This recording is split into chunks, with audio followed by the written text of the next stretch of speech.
Welcome back to the Dionysius Circle podcast. I'm Dr. Sam Bennett, and I'm very honored to share a conversation with the Italian literary critic and now poet Piero Boitani. He's the author of The Gospel According to Shakespeare, The Tragic and the Sublime in Medieval Literature, The Shadow of Ulysses, Figures of a Myth, among many other works. Now, in this episode, we discuss his new book, translated by Princeton University Press, Timaeus in Paradise, Metaphors and Beauty from Plato to Dante and Beyond. So this book is basically tracing the influence of Plato's Timaeus across the Western tradition. So, we're talking Hugh of St. Victor, Augustine, Boethius, Dionysius, Aquinas, Dante, and so forth. But now we're also going also discuss in this conversation a remarkable work of poetry that Piero has written called Plato's Poem. It stretches to roughly 3,000 lines, and in many ways it overlaps, at least thematically, with his work on the Timaeus. Now, the story behind the poem is extraordinary. Imagine a man in his 70s, Piero, who had not previously published poetry, suddenly finding lines, a verse forming in his mind, not in his native Italian, however, but in English. So that's where we begin our conversation. We discuss the remarkable origin story of this poem. It's a complex story in a sense because, like everything in life, that is, it started when this book came out. This is a contemporary edition about 4 years ago, of Plato's Timaeus, brand new edition, critical edition of the Timaeus in Italian with Greek, of course, the original Greek also critical text, long introduction and long commentary, first-class work in this collection, which is called Fondazione Valla Milan, Mondadori Milan. Mondadori is the big editor, big publisher, and Fondazione Valla, it's us, rather it's me, in that I am the director or general editor of the series. Now, when this book came out, they wanted to have a launch of it in Pavia, which is where the man who introduces it, Franco Ferrari, teaches. Pavia is a very ancient university near Milan and so on. So they invited me. This must have been October or November, 4 or 5 years ago. And I said, well, yes, I will come, definitely. And I went, and they wanted me to, be present there at the launch, and there people would speak about the book, and the philologists would speak, and philosophers would speak, and so on. And they asked me to say something about it. So I didn't know really what I wanted to say, but there was this line from Dante that was on my mind all the time. The line comes from Paradiso 4 and says, quel che Timeo dell'anime argomenta, what Timaeus argues about the souls, that is, about their returning to the stars from which they've come and so on. Dante goes on to say, it's Beatrice speaking, that is not true. And you can now see it with your own eyes, because you're up in heaven. You don't see souls returning. Unless, of course, Plato means it metaphorically. That is, unless he speaks like scripture, which lends God hands and feet, but it doesn't mean it literally. God doesn't have hands and feet. Scripture means something else. So Dante makes Plato, in a sense, the equivalent of scripture in this metaphorical kind of speaking. And I said I wanted to say something about this, and I did about 10 minutes or so. But then after that, I went back home, and I said, well, I thought, I'm retired. I can do whatever I like. Why don't I go into this thing of metaphorical speaking and, metaphorical speech, and from the Timaeus, from Plato, that is. And I started writing an essay, which went on in Italian. Yes, in Italian, I think. And it went on for it was finished in about 50 pages from, computer script. Mm-hmm. And I sent it to two friends of mine, both Dante scholars, Dante and much else. One was a professor, had been a professor of Italian at Cambridge, England, and the other one had been professor of Italian at Harvard, Cambridge, Mass. So the two Cambridges, as it were. And they both said, "Oh, wonderful! Yes, it's so compact, and go on, go on." I sent them 10 pages by 10 pages, as it were. And so they incited me to go on and finish it. And I did. And they were very glad, and they said, "All right, we'll have to find a way of publishing it," which, of course, I had. But then I went, at the end of this, it must have been December, to a book launch, the book, somebody else's book, in Rome. And there was a former pupil of mine at university who'd done a PhD with me, and now worked for a publishing house called Elena. Helena said, "Oh, because I was talking about this sudden enthusiasm of mine for the Timaeus and the essay Yeah, yeah. and so on," and she said, "Well, I would very much like to read that essay. Can you send it to me?" I said, "Well, of course, yeah." So I came back home and sent it by email, and the reply came after a couple of days saying, "Why don't we publish that essay as a small book, very small book, but we'll put the text of the Timaeus in Italian in it of the new edition, this one, and we'll just have those 50 pages printed." And at that point, I said, "Well, no, I think if I want it published, I'll have to write some more, because there's so much which I had actually gathered there was a lot of things to say." So I said, "Well, Elena, if you can wait a few months, I'll see what else I can add and see how it goes." Mm-hmm. And so I started thinking of a book that is a scholarly book or a critical book on the Timaeus and its fortune in the Western tradition, in Italian. And then complete disaster happened. I fell in the street and broke everything I could possibly break in my body, all the bones and teeth and God knows what. So I was in hospital, then in bed for quite a while, and lots of complications and things, and plus becoming old suddenly. And at one point, while I had started thinking of writing that book, one morning I woke up and I had the beginning of the Timaeus in my mind. I, I sort of, there was something like two or three lines in poetry, in verse, dancing in my head, and they were in English, not in Italian. So I scribbled them down and left it at that. And at the time, I was corresponding very intensely with Michael Longley, the great Irish or Anglo-Irish poet from Belfast. He's a great poet, I think. And I sent those three lines to Michael, who had been in Rome only a month before, or 2 months. I said, "Michael, I don't know what this is, but it seems like two or three lines of English poetry. But you are the poet, so you can tell me what they are." And he replied, "Oh, but this is a." He had no idea I was a poet, and I had no idea I was a poet, of course. Um, Right, because the last time prior to that moment, you hadn't written poetry since your like 20s, right? Something like that. Well, not since I was an adolescent. I mean, I Okay. remembered at one point that I had written poetry at the age of, say, 16 or 18. And Oh, I okay. had indeed won a prize in school for poetry at that time. But then nothing in between. So it was, what, 60, 50 or so years without writing poetry at all, I think. And yet you experienced this sudden inspiration. Yeah, I mean, Yeah. I read poetry. I always liked poetry, and I read a lot of it in all possible languages, or those that I knew anyway, and loved it. But never tried to, maybe scribble a line or two or so. But I mean, I don't think so. I mean, I haven't found anything of the sort anywhere since after the age of 18 or 20, at least.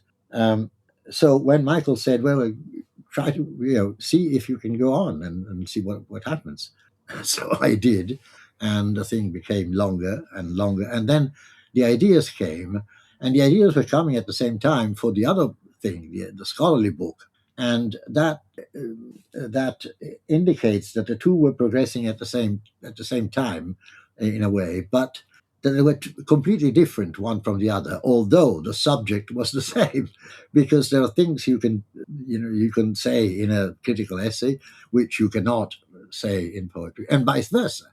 You can treat the subject in poetry in such a way that the critical materials is only the background of it.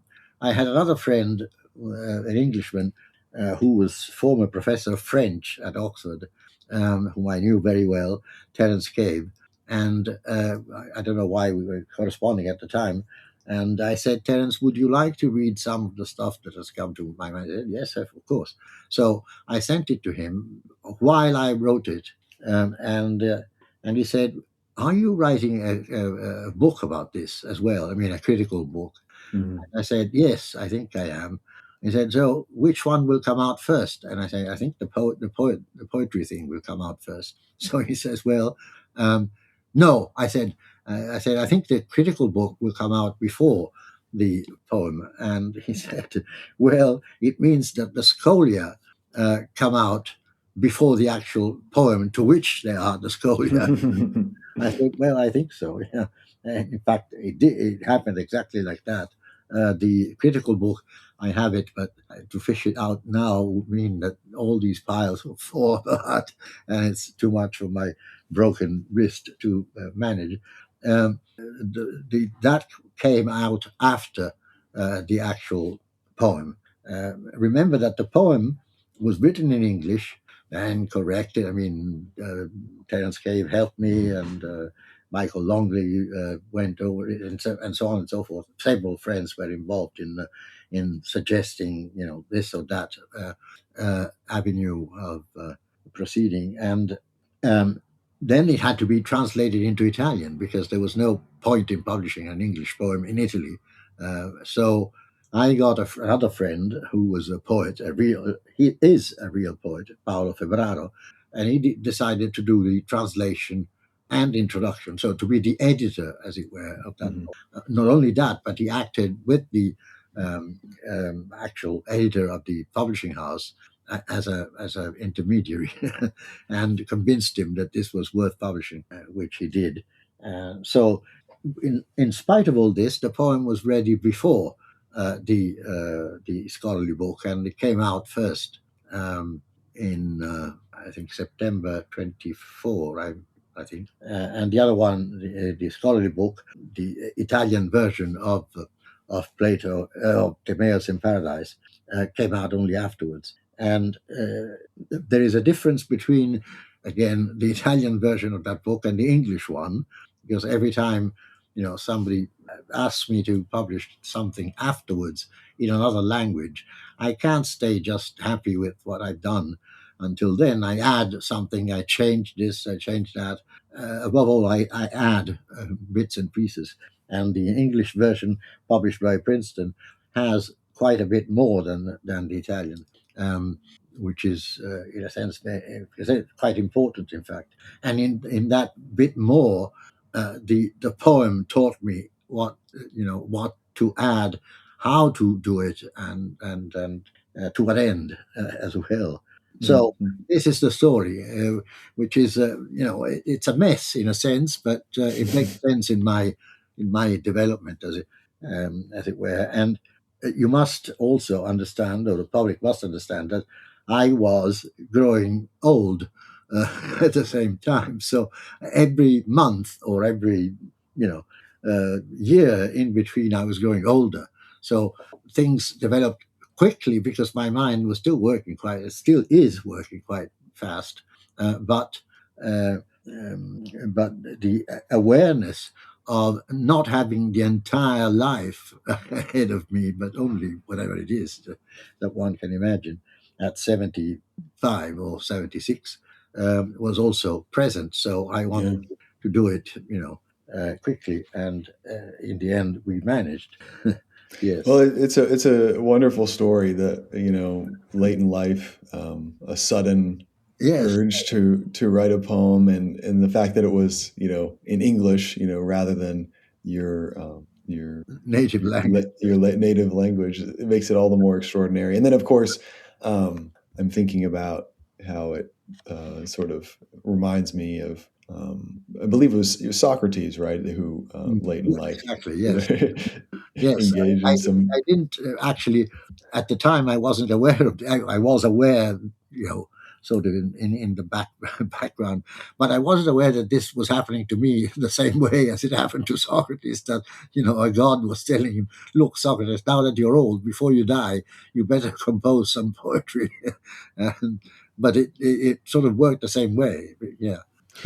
Now, I guess I would want to ask you if you have any reflections on these different modes of discourse, the critical, scholarly mode versus the poetic mode. And, I mean, one question I guess I would have ask is that when you were writing the poem, did you feel as though you were in the pursuit of truth, as one might feel when writing a scholarly book? I feel as though it's Mhm. clearly an inquiry seeking truth on some matter. Yeah.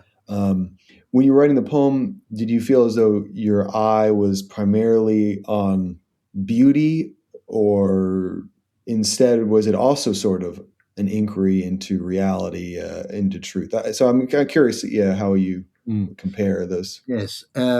Well, I don't think I make any sort of major difference between truth and beauty. I sort of go by the way Keats went in the ode.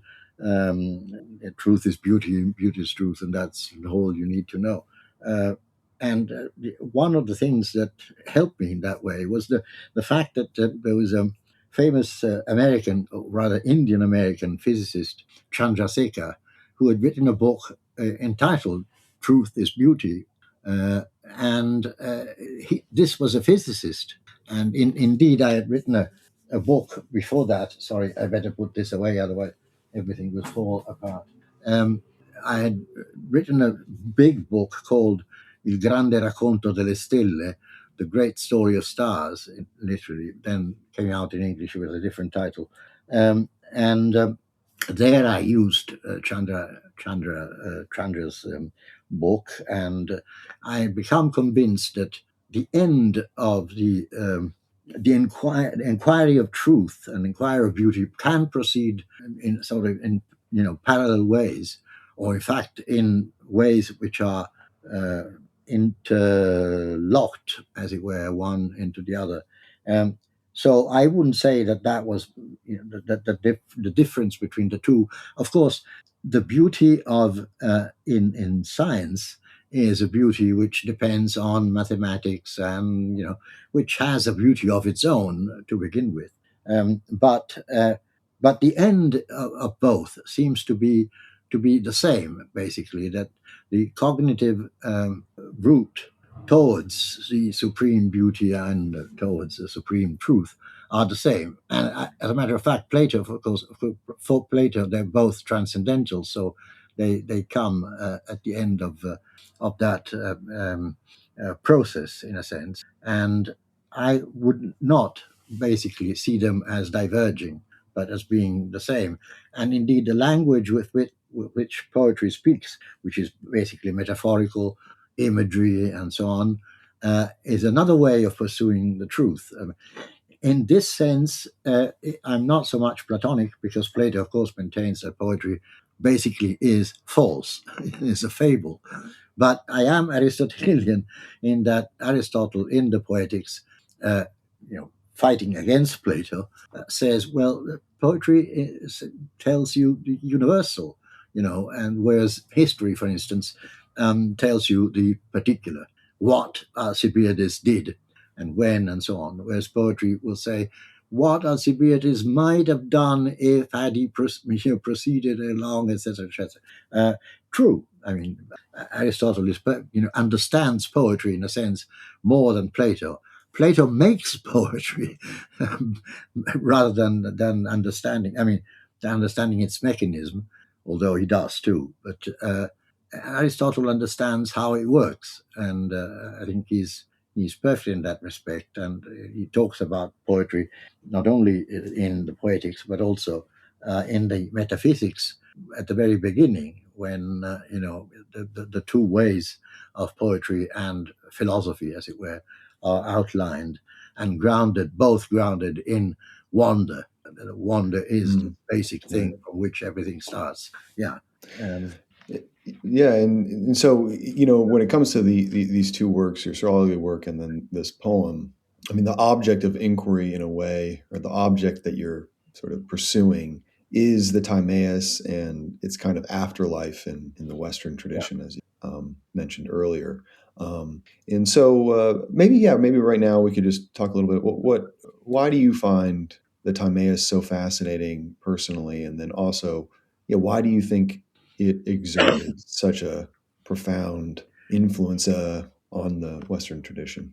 Well, uh, the fact is that the Timaeus um, contains everything that a philosopher of that time, or of the early Middle Ages, for instance, would want a philosophical work to have. So it has, it talks about the creation of the world. It talks about the structure of the world. It has astronomy, physiology, mathematics, geometry, uh, astronomy, absolutely everything. And that is one of the reasons why it sort of was revered even then, for say 500 years, as the source. It's what was the work in antiquity, which was in one book. It contained everything, so to speak. So you could read that, and you have an idea of what it means. Also, the fact is that the language of the Timaeus is so attractive. It speaks. I was yesterday. I was just reading or rereading for the umpteenth time, in fact, a famous passage from chapter 47. Let me see if I find it. This is a Loeb edition with the English translation. Um, yeah, I think it's here, where he talks about view, sight, as the great um, vision. In my view, is the cause of the greatest benefit to us, inasmuch as none of the accounts now given concerning the universe would ever have been given if men had not seen the stars, or the sun, or the heaven. But as it is, the vision of day and night, and of months and the circling years, has created the art of number, and has given us not only the notion of time, but also means of research into the nature of the universe. From this, we have procured philosophy in all its range, than which no greater boon ever has come or will come by divine bestowal unto the race of mortals. You see, I mean, this way of saying Wonderful. putting things, it's just absolutely, it takes you, it completely captures you from the very beginning, and it goes on for several pages like this. This is Timaeus speaking, of course. And then at the end of that speech, he adds something which is, he's been talking about vision, sight, eyesight. Now he talks about sound.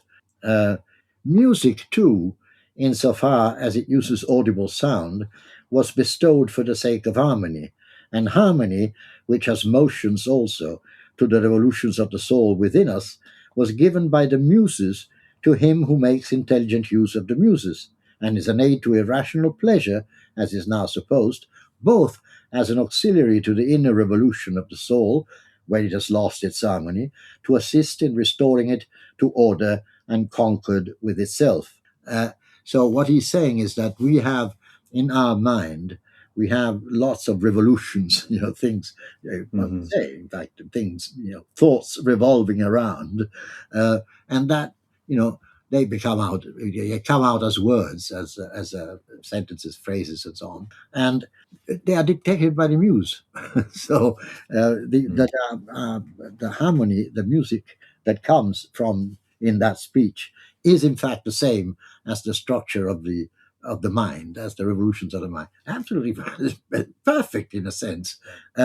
Whether it is true or not, materially, we of course don't know. I mean, but it is intuitively true, and people took it as true Mm. for over 1,000 years, well, more than 1,000 years, in fact, for almost 2,000 years, and uh, add to this chance, add to this the fact that the Timaeus was the only dialogue of Plato which had been translated into Latin, and therefore, since only Latin survived in the West, the Timaeus translated into Latin was the only dialogue of Plato which survived in the West for over 1,000 years, and that was purely the working of chance, and it was a miracle. And one could speculate whether it was providence that actually some kind of providence that actually saved the Timaeus rather than another one, but it did happen like that, and so it became standard. You started studying philosophy from the Timaeus. I have to get up because my legs are slightly nervous at the moment. Oh, But sure. Yeah. I can move the screen, I think, and see if I Okay. Yeah. can arrange it like that without having the computer. Yeah, okay. Yeah, maybe just briefly for the listeners, we could just, or I could just briefly go over some of the basics of the Timaeus, just so that Yeah. people kind of understand. So it's like, I guess like it's kind of starts, if I remember correctly, Socrates is asking for a kind of concrete example Mhm. of an ideal city, and but then the conversation sort of shifts toward explaining the kind of the origin and the structure of the universe Right. itself. And there's this really important part where Timaeus kind of distinguishes between eternal reality, which that which truly exists, versus a kind of changing world that's becoming, and Mhm. that's a sort of metaphysical framework that's kind of behind the Timaeus. And then just to continue on real quick, it's like then he discusses a kind of good divine craftsman, a demiurge, Right. who kind of orders the cosmos, but according to eternal models. And this makes the world rational. It makes the world beautiful. He makes the world as good as possible. This divine craftsman, and then just another kind of interesting dimension of the Timaeus is the idea that the whole universe is actually a sort of living being with a soul, Yeah. and it's structured mathematically. It's structured harmoniously, and then finally, just another point I wanted to in this quick 5-step summary: the humans, bodies, perception, elements, they're all explained as part of this ordered system. Though, as you would emphasize, they're kind of described through likely stories, or it's sort of this blend of myth and reason. And one of the kind of primary themes in your work, I guess, might be the necessity of myth, that Mhm. sort of mythological, and maybe in the broad sense of at least figurative, allegorical, metaphorical language. This is really necessary at some level in our search for truth. And I find that the fact that you were arguing that, and then simultaneously a poem was sort of foisted upon you as if to confirm that, yes, that's right, it is necessary, and I will lay it upon you as sort of in a forced way. At any rate, so that I just think that one of the key themes, I don't know if you want to talk about that, the idea of like, Yeah, well, myth is absolutely essential to me, to Plato, who loves it and is at the same time, disgusted in a sense by it. I mean, Plato says, well, in the Republic, for instance, well, you can't have someone like Homer say that there are fights, the gods are fighting like human beings. I mean, which is what happens in the Iliad. This is obviously absurd. It means a completely wrong idea of divinity and so on, which is true, of course. And so he says, well, out go the poets. They have no place in the Republic, in the ideal Republic, or the ideal state. Whereas Plato, of course, wanted to found a Republic, a state based on philosophy, of which he would be the chief, of course, and so on. A rather authoritarian kind of democracy, if you see. But true, of course. At the same time, Plato, is in love with myth. Of course, he creates his own myth. Okay, his own myths, more than one. And he goes on, and the myth of the cave, the demiurge, all these things are myths in many ways, his own. So they would be actually likely. So they would be more probable, more realistic in a sense. The word is wrong, realistic, but likelihood is the thing. True. Then comes Aristotle, and who says, well, what is this crap about poets out of the Republic? This is completely wrong. It's not. But he's saying, well, why do you have to chase poets out of the state? Poets are as good as philosophers, and poetry is better than history. Actually, it's more serious. He uses, in fact, that word, serious, more serious and more philosophical Right. than history. So that at that point, you start thinking, well, if Aristotle puts it like that, and Aristotle can see just a little bit more than Plato, we are dwarves on the shoulders of giants, and therefore we are dwarves, but we see a bit more because we stand on the shoulders of giants. Aristotle stands on the shoulders of Plato, so he can actually see a little bit forward, more ahead. And also, when you follow the history of Platonism, and not only Platonism, but let's say Poetics and Aesthetics, you find out that, for instance, the anonymous author of the Sublime, who comes along in the 2nd century AD, and is active in Rome. He writes in Greek, but he's actually active around Rome or in Rome itself. Well, he says, why is Plato sublime? I guess, is Plato sublime? Yes, of course he is. But the anonymous of the Sublime says Plato is sublime because he wants to vie with Homer. He wants to be Homer. So he writes his stuff to be better than Homer.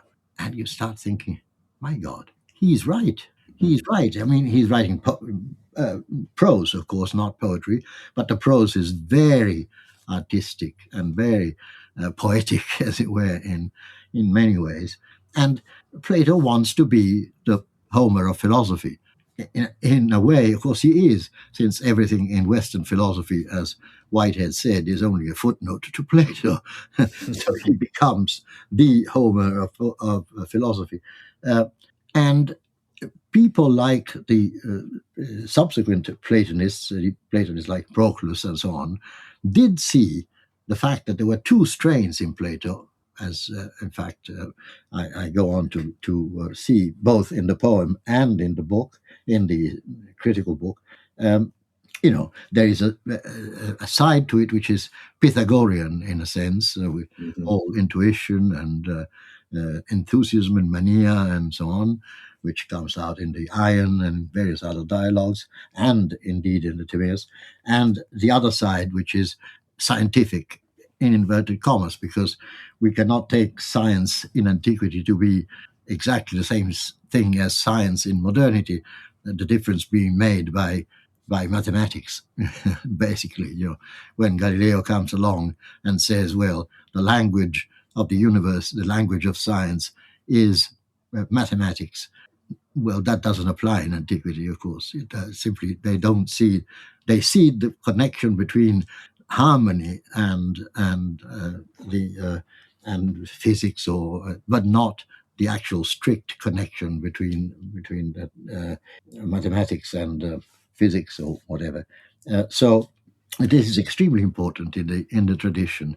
You can adapt a lot. And it all basically comes from the Timaeus. Plus, there is another thing.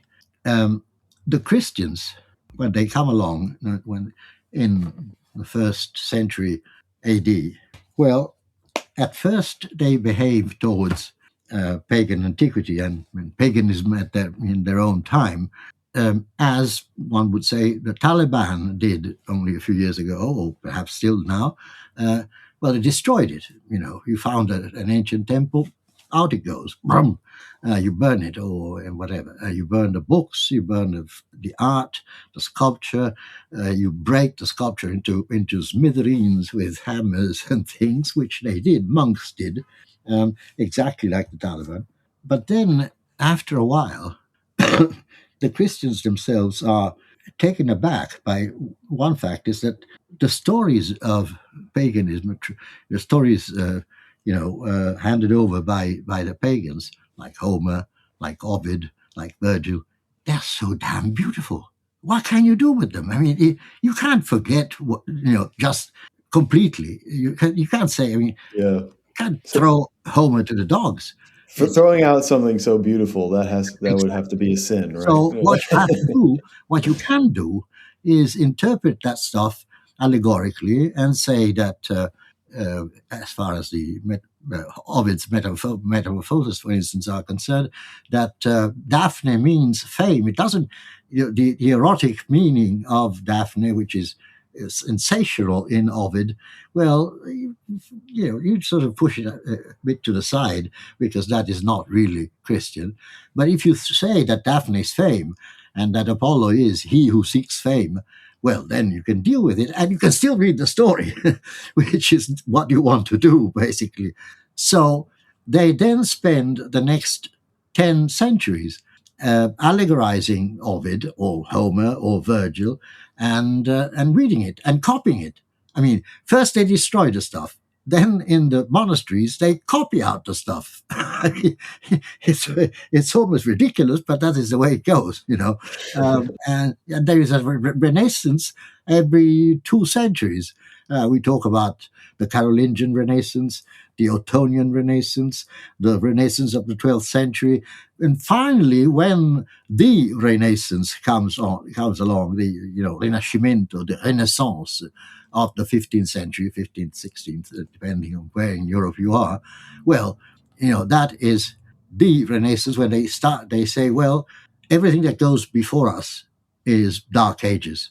Mm-hmm. We are the Renaissance because we are going back to antiquity really seriously. We actually have the texts. We've gone, get them in Constantinople, and they are the real stuff, not just invented. But in the meantime, you've had 3 or 4 renaissances going on, so that even there is a kind of continuity between late antiquity and early modernity, as it were. It's a strange sort of continuity because in some things it simply does not happen. I mean, I always taught my students that if you try to go to the toilet in the Middle Ages, you'd be absolutely horrified. There was no toilet. The standard of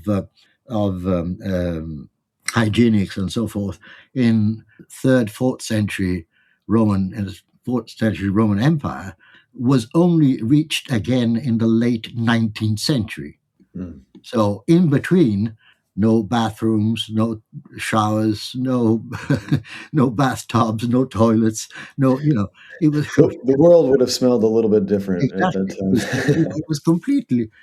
People don't realize because it wasn't just a question that there was no light, no electricity, and no gas, no stoves, but in fact it was as basic as that. I mean, you walked the streets into which they threw from up their dwellings. God knows what they threw. I mean, we know perfectly well what they threw down to the streets.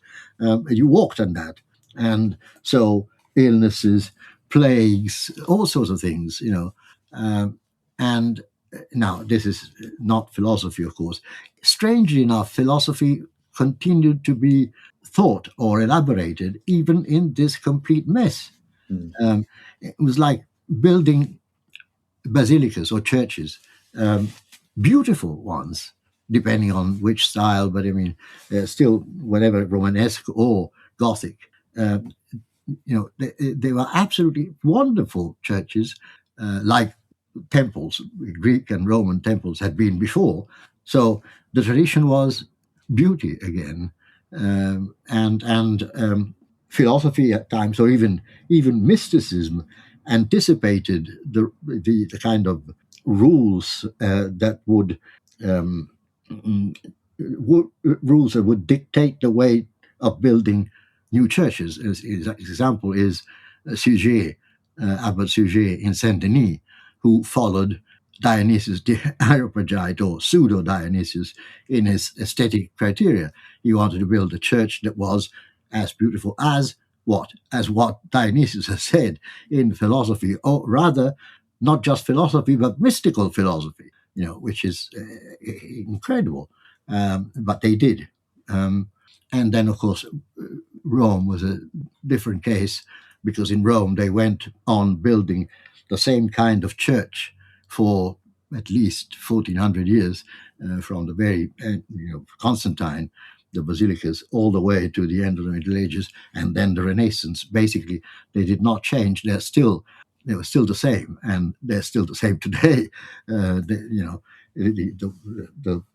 structure of a church would be like that, Latin cross with, and so on and so forth. There's a beautiful book by Krautheimer called Rome 1314 to 1314, which proves that sort of constant pattern.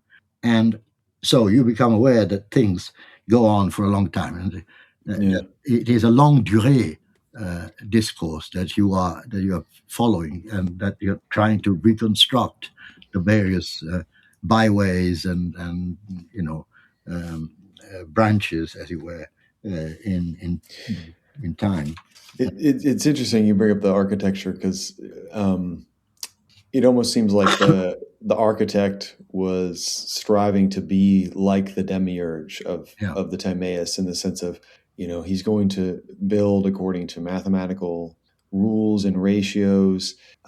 He maybe even wants the structure, the church itself, to be like a little microcosm of the whole cosmos, and that idea of the microcosm, macrocosm is a Timaean idea. And then just in general, I mean, it seems like a key. I don't know how you would describe the aesthetics of. I mean, this is one of the key.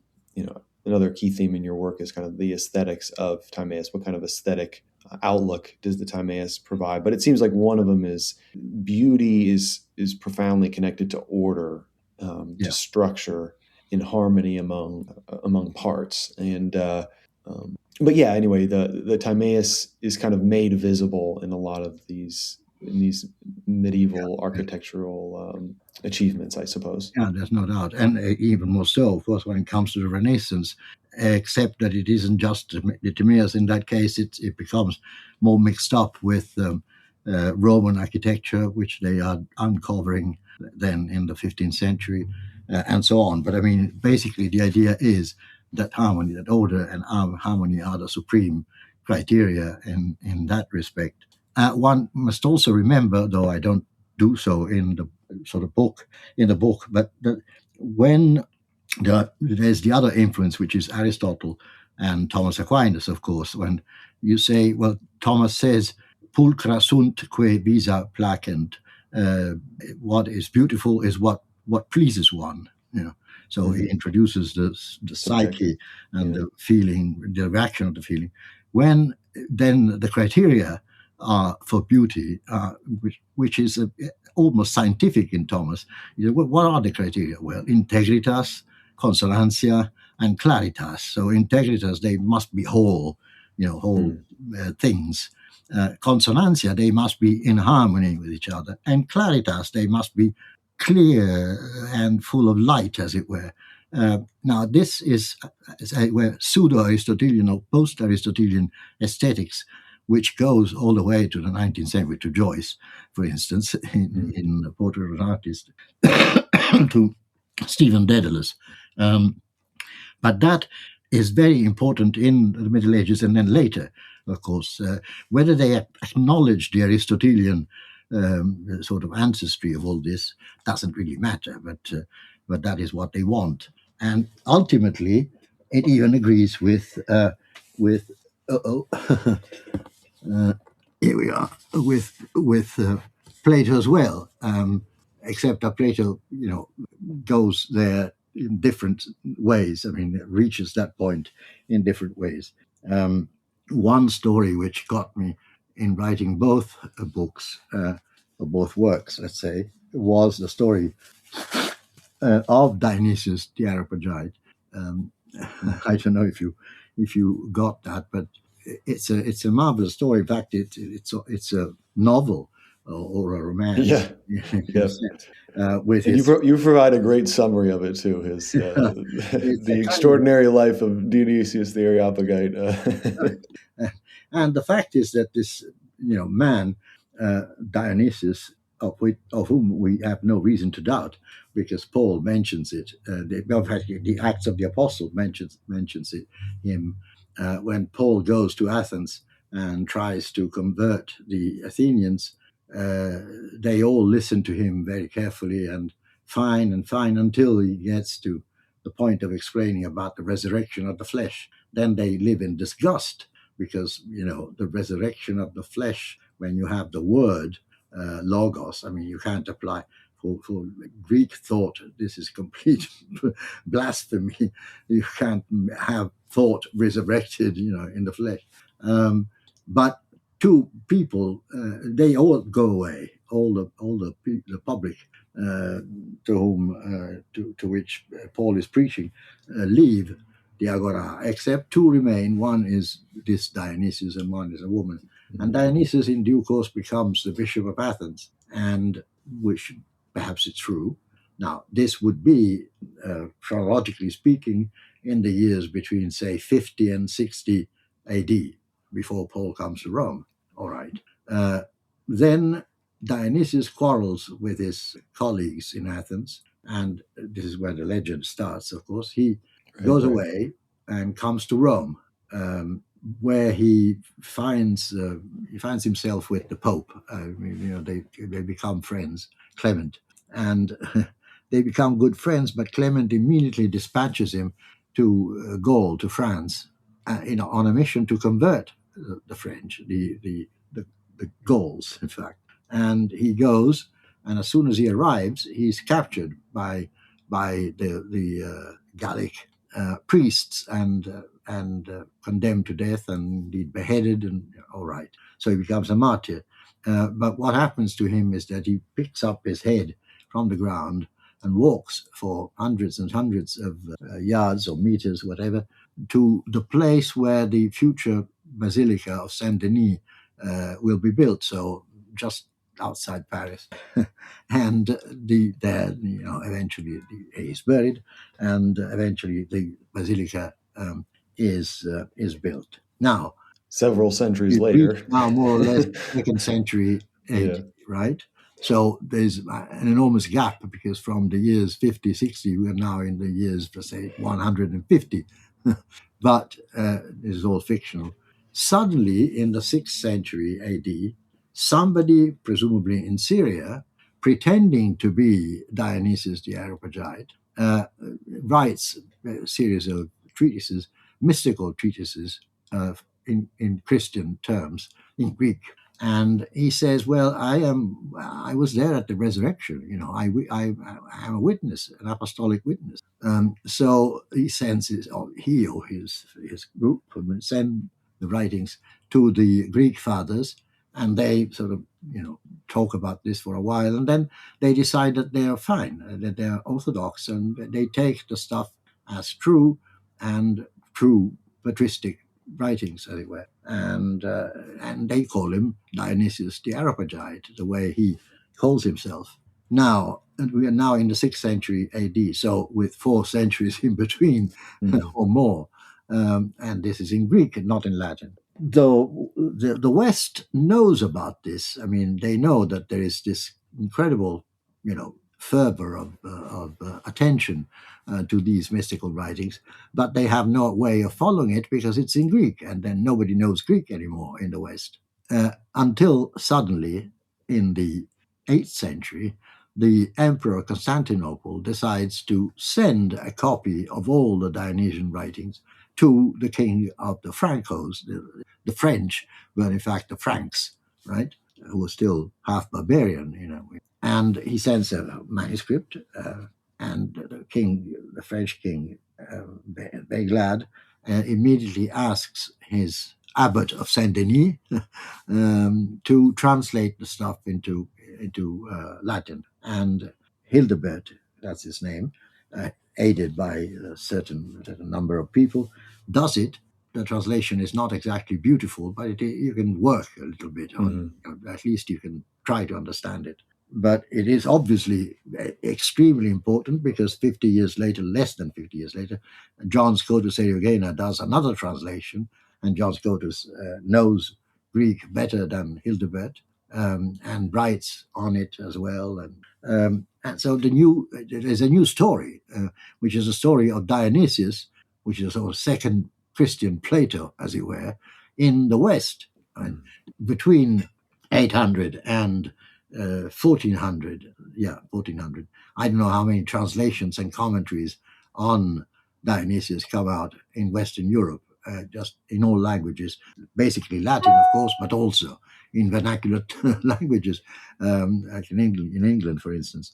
So it's an astonishing story, until finally Marsilio Ficino, a humanist, a great humanist, in fact, does the translation of the entire mystical corpus of Dionysius, the same way he'd done with Plato, of course. So Yeah, it's a you have actually a few wonderful poems. One of them quite humorous, going over the or section. Sorry, there's a few wonderful sections of your extended poem, Plato's poem, that deal with Dionysius, and one of them is actually quite humorous about the adventures of the three Dionysi. But another one I found is quite beautiful.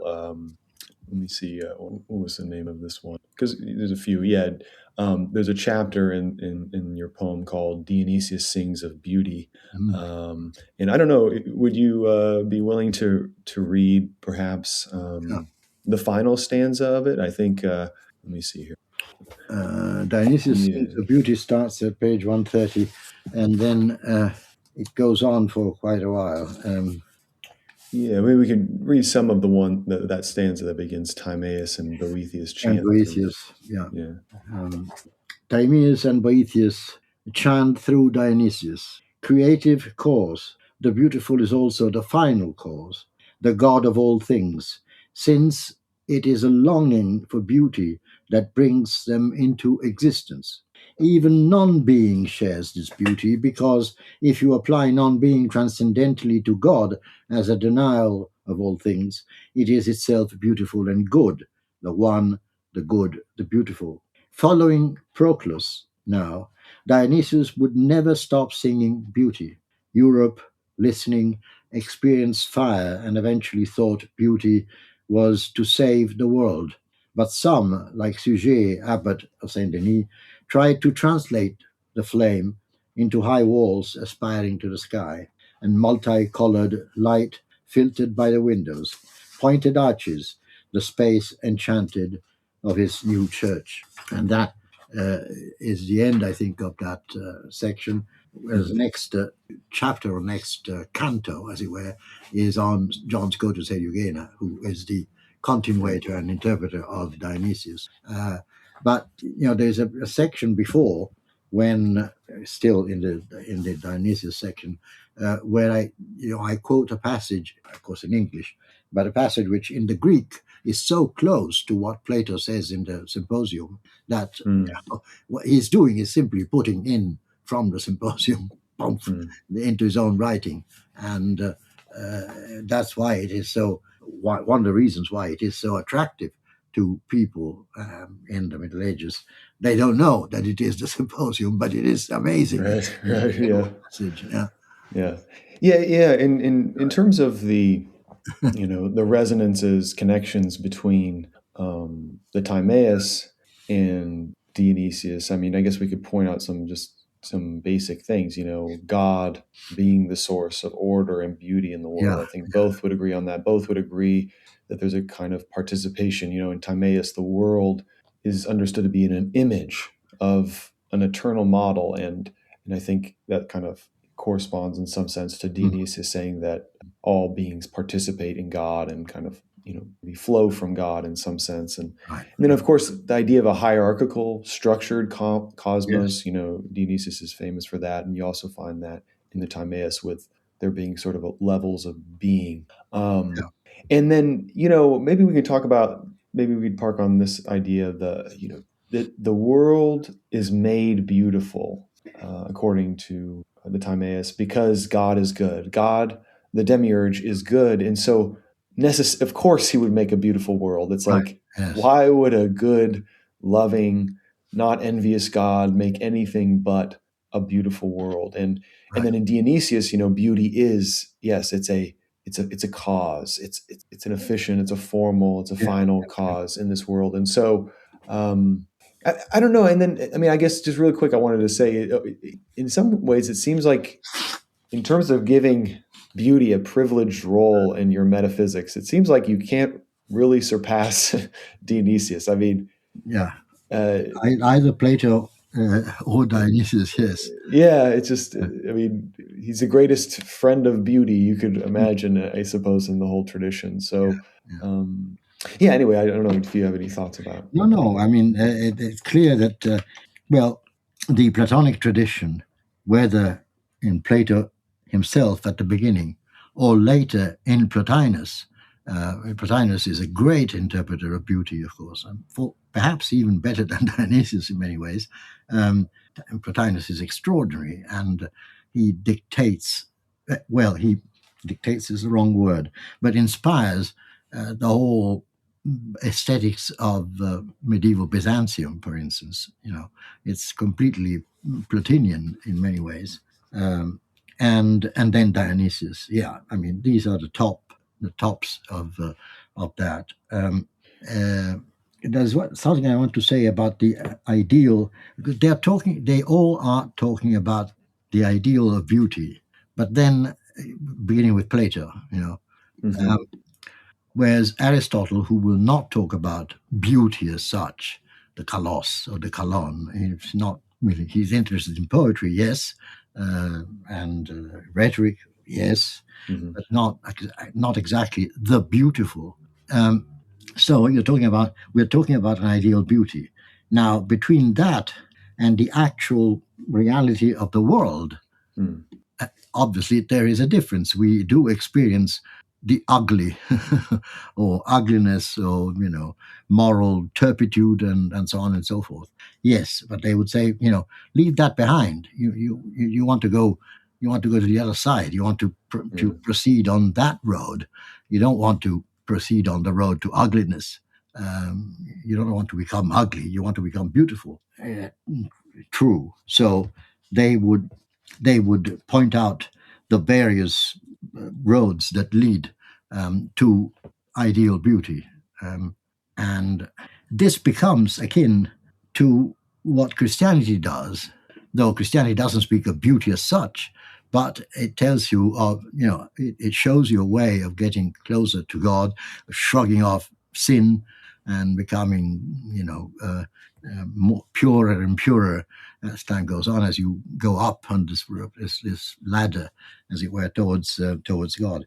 So this makes of Platonism and Neoplatonism the sort of natural ally of the church and of Christianity as such, and that is extremely important. So there is, on one hand, the fact that Genesis can be interpreted by way of the Timaeus.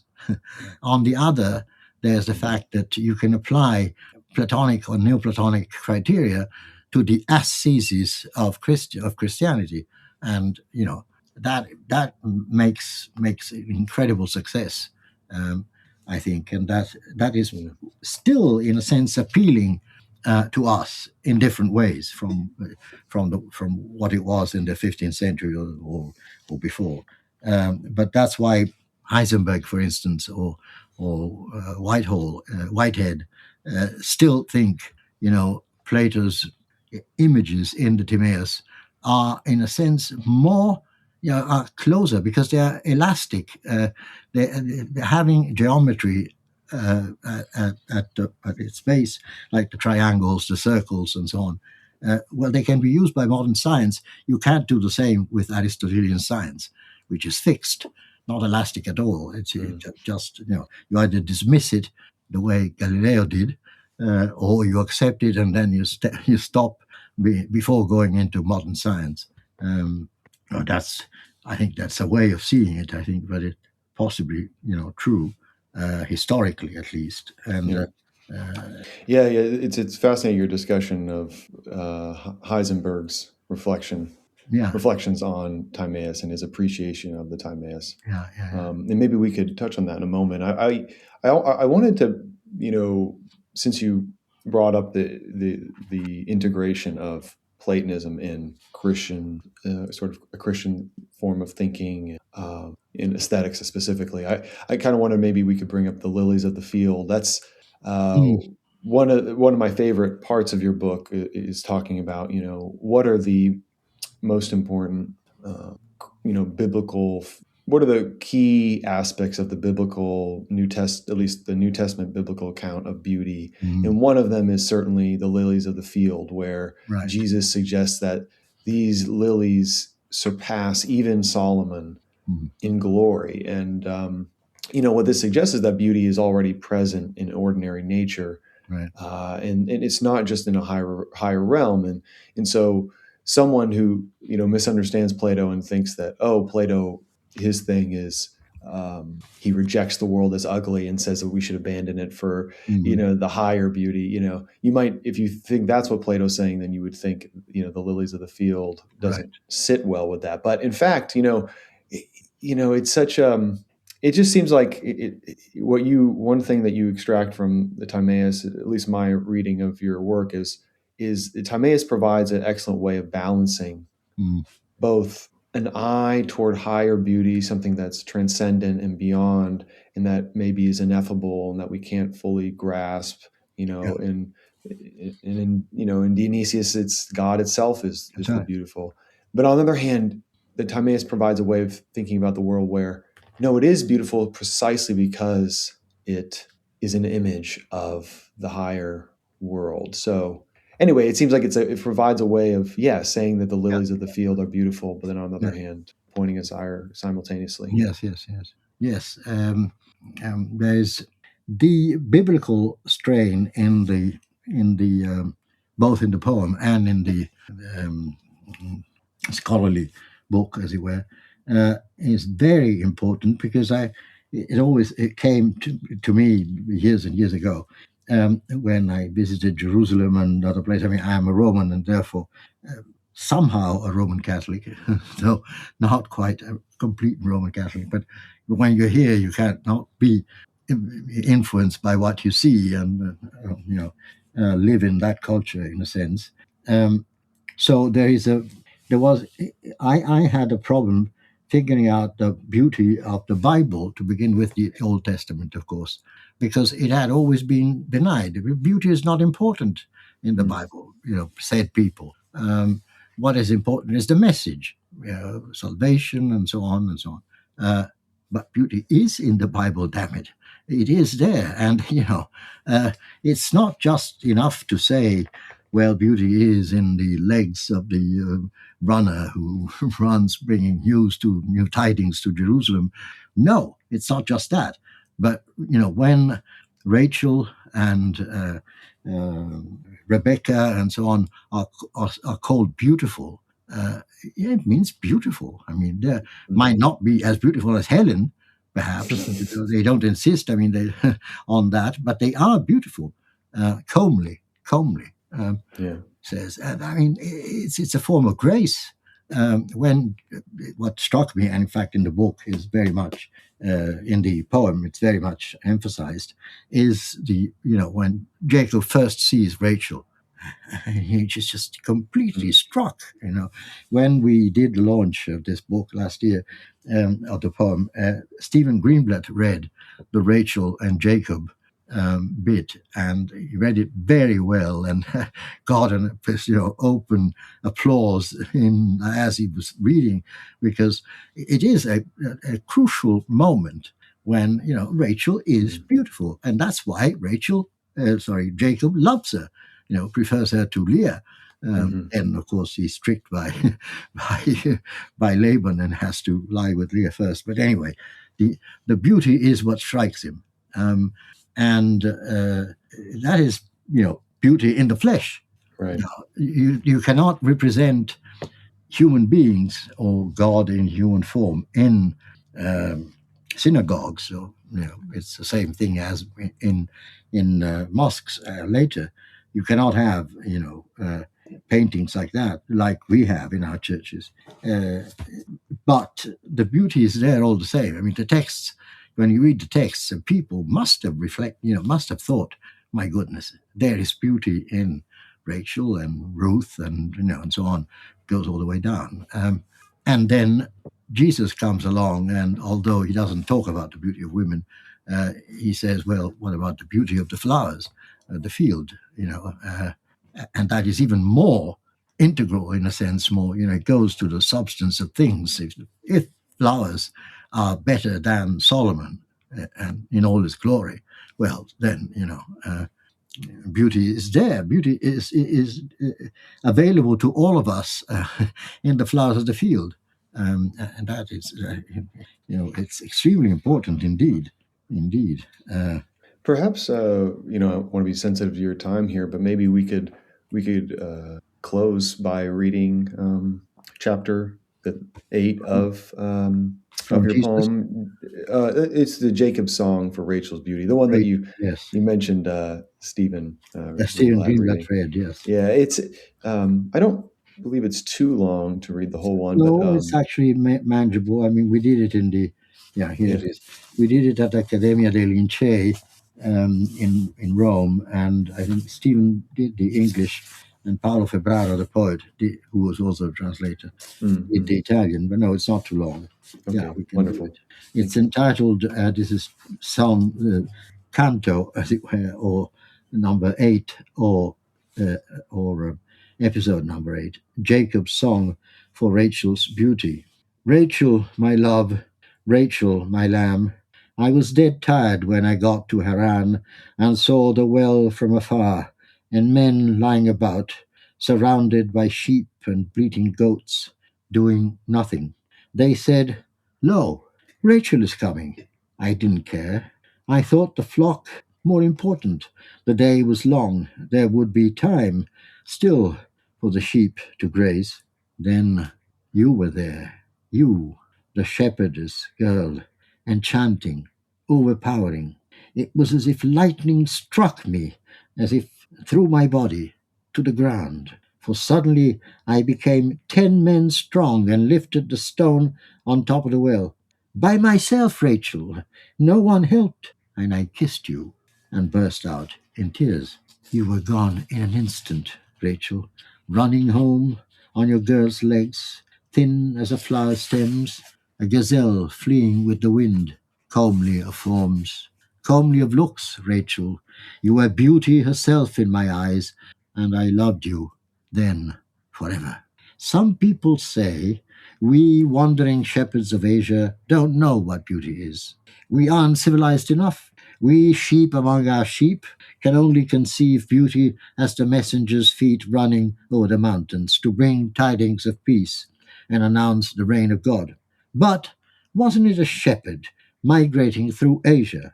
Wasn't it my father's father who first looked at the stars, the innumerable gold pins and white knots twinkling at night?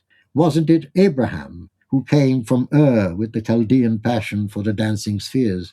Who sings to the heavens, they tell God's glory, and the sky declares his handiwork. Like the Pleiades, your eyes, my Rachel, shine, like doves through the screen of your tresses. A scarlet thread, your lips, your breasts like 2 fawns, twins of a gazelle, grazing among the lilies. Twice 7 years I served for you. Twice 7 years. And you were lovelier at the end, my lamb, than when I first saw you, as he, at the right time, makes everything beautiful. My bride, finally. My bride, comely of the comeliest in figure and looks. Happiness was that, tenderness renewed every day and night, love without end. You died. Rachel, dearest, giving birth to our child too early. I kissed your lips and burst out weeping. So that is the sort of story of Rachel summed up in a few, say 50 lines or so, maybe a bit more.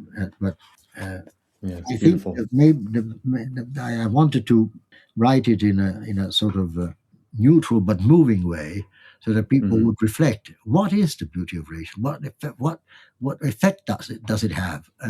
Well, if it's moving, then if it's important, as important as the beauty of the sea that Longinus sings earlier on, well, then it must be obviously relevant, and it is, I think.